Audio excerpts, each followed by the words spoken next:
extreme storms and raging wildfires.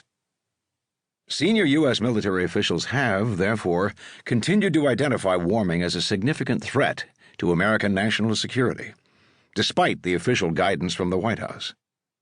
When I look at climate change, it's in the category of sources of conflict around the world and things we have to respond to, said General Joseph F. Dunford, Jr., chairman of the Joint Chiefs of Staff in November 2018. Shortages of water and those kinds of things are all sources of conflict. So it is very much something that we take into account in our planning, as we anticipate when, where, and how we may be engaged in the future and what capabilities we should have. Institutional endangerment.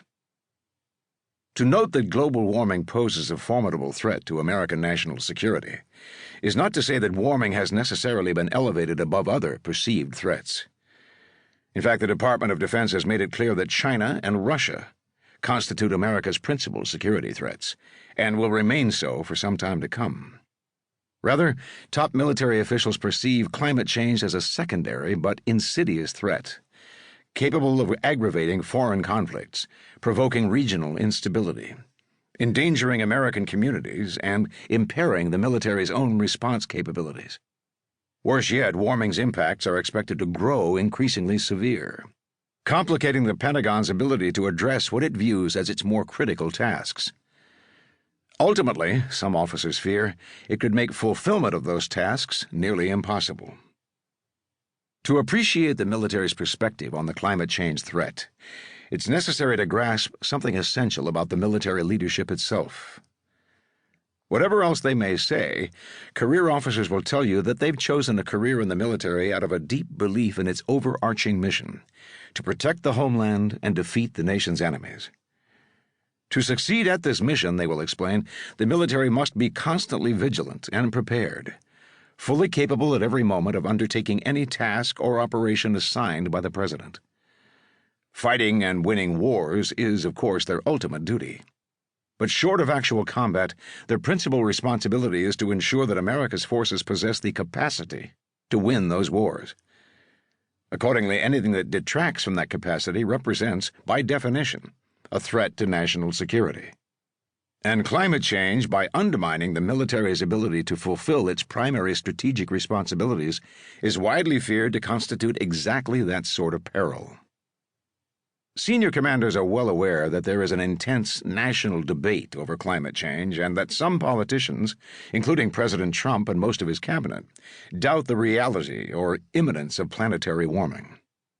But they have also seen evidence of warming for themselves, especially if they've served in drought-stricken areas of the Middle East and Asia, as a significant majority of them have done, and know that scientific evidence overwhelmingly confirms the climate change prognosis.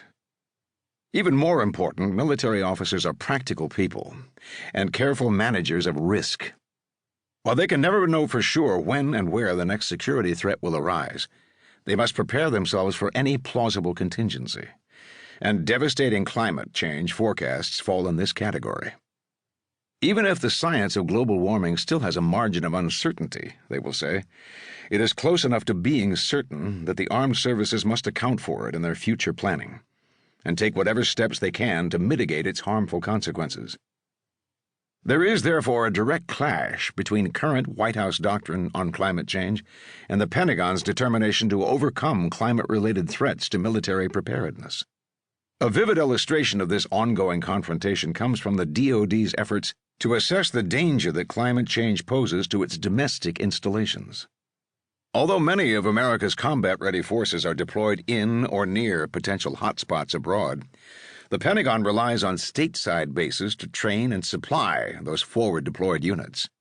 So any threat to the operational utility of domestic facilities would endanger critical military operations. Military bases are launch platforms, and you can't fight a war unless you've got a place to leave from, said General Gerald Galloway, formerly a senior officer at the Army Corps of Engineers. In 2015, after it became clear that rising seas would make many key coastal installations vulnerable to flooding and storm damage, Congress directed the Department of Defense to conduct a full-scale assessment of climate-related threats to all U.S. military bases. In response to that congressional directive,